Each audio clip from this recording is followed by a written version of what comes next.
Hello and welcome to the ET podcast. My name is Mike Judge and I'm the editor of Evangelical Times.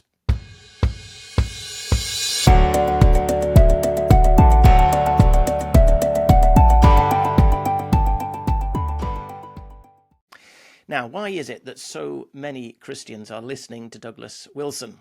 That is the subject of an article in the March 2024 edition of ET, and I'm speaking today with that article's author, Paul Smith. Paul is full-time elder at Grace Baptist Church, Broadstairs, in Kent. He's also director of ET and book reviews editor of ET. Paul, welcome to the podcast. For those who don't know, who is Douglas Wilson? Well, Douglas Wilson is a Presbyterian pastor from Moscow in Idaho in the United States who is involved in different things, including a Christian university, liberal arts college, involved in a publishing house, Canon Press, and a prolific blogger. And why is it then that so many Christians are attracted to Douglas Wilson and his material? As you've looked into this, why are so many Christians listening to him? Well, when I speak to people, I put them in probably two categories, male and female. And probably the men that I'm talking to are probably a bit more interested in his, what you might call straight talking, willing to hit the issues of the day and sail close to the wind sometimes in the way that he might express that.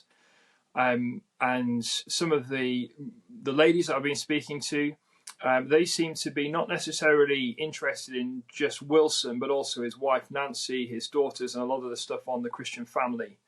And if they're homeschooling, there's a whole different angle that he has on that as well, and they appreciate the resources from that. So is Douglas Wilson then someone who very much engages in the cultural battles? Some people call them the culture wars. Does he engage in those issues?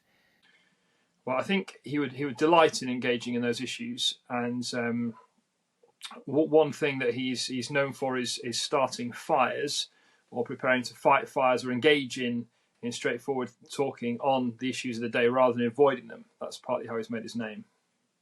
And is that then a reaction to some churches that are really just trying to avoid those difficult subjects? Does he feel that churches, Christians, ought to be confronting more of these subjects? That's an interesting question. I don't know whether he began by reacting. He's certainly come out of a position of federal vision or theonomy, which is certainly a very, very robust application of Christianity to the whole of life, which could perhaps be the way he first got into it, but I'm not so sure about his history. Now, there are some Christians who are not so happy with Douglas Wilson and his approach to things. Why is that? Why are some Christians turned off by his approach? Well, I think in terms of his uncompromising position, if you're on the other side of something he's not compromising on, the way he expresses his views could rapidly become offensive. So during COVID, he was very provocative in organising an outdoor hymn sing, and if you were of a cautious position on COVID, you would probably be quite offended by that.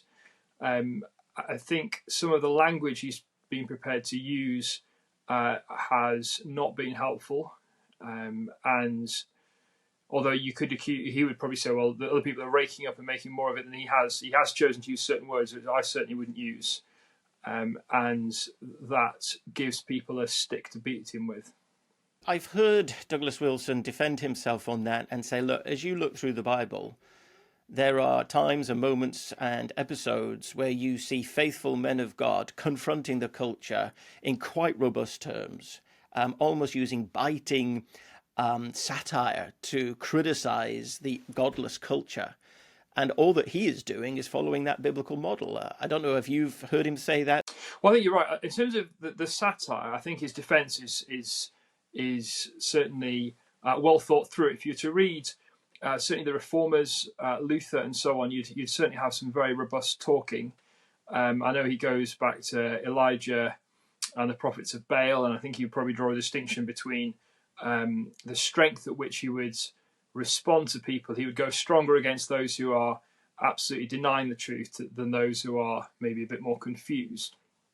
I think you can see the logic of his defense on the level of satire. I think where he comes a bit unstuck is when he is prepared to use certain four-letter words to provoke, and I just don't think that is particularly helpful. So some coarse language, some four-letter words, which many Christians would just find indefensible. And what do you think we can learn then, not just from Douglas Wilson himself, but from the way in which Christians are reacting to him, some attracted to him, some put off by him? What can we learn from this whole phenomenon that surrounds him? Well, I think it shows that Christians are looking out for someone who's just going to talk straight. So a lot of Christian leaders, for whatever reason, feel the need to couch their teaching with so many caveats and not willing to talk on certain issues for fear of giving offence, that really they're very bland, and possibly in being so bland, they seem to effectively compromise by being unwilling to state historic Christian positions. And so people are drawn to him for the straight talking, and simply by criticising him for the way that he expresses those things might have some traction, but what would probably have more traction would be if we were surrounded by Christians talking robustly, but more civilly. Then I think his attraction would wane. But until that happens, I think his attraction will continue or increase. And so do you think then that there are Christians in this country and across the Western world who are sort of crying out for someone to be plain spoken, speaking to the issues, but doing so in a way that is civil in its tone? Is that where you're at? Yeah, I think people are looking for people speaking to the issues. And the thing about Wilson is, when he is his use of bad language, I have never heard him use that language. I've only ever seen examples of that with people dredging them up. So that is occasional. So I don't think that would be a big deal. I don't think they're so much looking for civility. I think they're just looking for straight talking. And if they're not finding it, they're going to look to see where it's coming. And if it's coming and they like what they hear. And someone I think I spoke to said that something to the effect of that Wilson was verbalizing what they instinctively think and feel, and they were pleased that someone said it. He has a big emphasis also on community and on family, and a lot of people are attracted to that as well as the straight talking on the cultural issues. I think you're right, and I think the straight talking on the cultural issues kind of meshes with that view on family, because a lot of the cultural issues, what it is to be a man, what it is to be a woman, what it is to be a husband, a wife, or a father, what it is to be a young man in today's culture. All these issues are affected by certain streams of thought in our culture. And so him speaking straight on a cultural issue wouldn't be so attractive if he were merely sounding off. I think his attraction is, yes, he'll sound off, but then he'll say, right, this is what you need to do. This is how you should live. Here are some very down-to-earth ways in which you can act. And addressing sin in people as well as simply giving them an excuse to do what they instinctively want to do. So what would you say to a young Christian? Let's say a young Christian comes to you and says, I've stumbled across this man called Douglas Wilson and his ministry and all of his work. What sort of advice would you give to that young man? Well, I think I'd give the advice that I'd give to any man or woman or young or old, is that the safe way to receive teaching, and ironically I think this is the way that Douglas Wilson himself would agree with, is from a local church, because you get to know the leaders personally, and the qualifications in 1 Timothy 3 are qualifications that you need to know someone relationally, and that should be your primary port of call for receiving teaching, and you can discuss. And whatever you gain from internet, you can gain helpful things from different sources, but the most important thing for you to do is to be rooted in a local church know the people who are teaching you, be able to discuss that, and whoever it is, Wilson or anyone else, it's unhealthy to be dominated by someone from afar. So root yourself in a local church, make that your main source of teaching and pastoral care. By all means, supplement it by other things that you might find useful online, but do so with the oversight of your elders and pastors at home. Is that a fair summary? Yeah, that's a fair summary. Great. Now, I think you've got a follow-up article that you're planning to publish in ET as well. Can you tell us a little bit about that? Yeah, so in fact, the article I was writing about Wilson really started as this article, because there's a lot of noise about Christian nationalism, which is sometimes just used as an abusive term for anyone who you don't particularly like, who's a Christian who wants to live out their lives. But Stephen Wolf's written a book on Christian nationalism, which Wilson's Canon Press has published. Wilson's got a book out there called Mere Christendom.